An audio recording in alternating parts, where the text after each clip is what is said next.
Ujor nakaslem jong Kongsan Hima. Nong yalam kalyang persya Hapoh yang dorbar thawan ke Jylla Dr. Mukul sangma uladawa ya ke sorkar bakadei ban pendrung mukaddama ya kitu kiba pentut ya ki kali kiba kit ya jiran kam ba Kongsan kiba thmu ban Pynpoi sya ke Jylla Mukul ulaong badan kam ban pendrung mukaddama ya kini namar bakila shim ya kabor sensyar halade bat yo bakin sale biang kumju hadian habut kani ka jingle ka bapen bot nam bat pen ran ya ka Jylla bat ka don jingma kham tam ha kani ka juk social media kumta ulaong badai ban le e ya kini ki kinhun ki bapen thot ya ka jingket jingba ya ki mar ba Kongsan ha ka Jylla.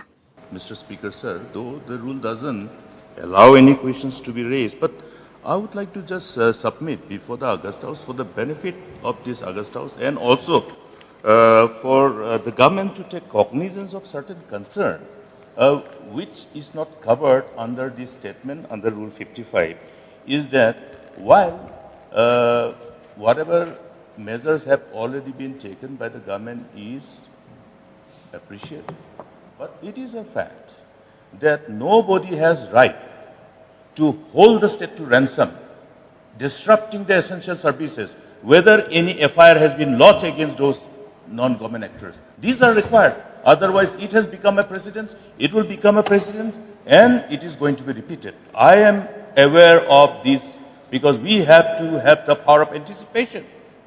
And naming and shaming the state, the whole freelancers, these are something which is dangerous in this era when we are in the era of social media.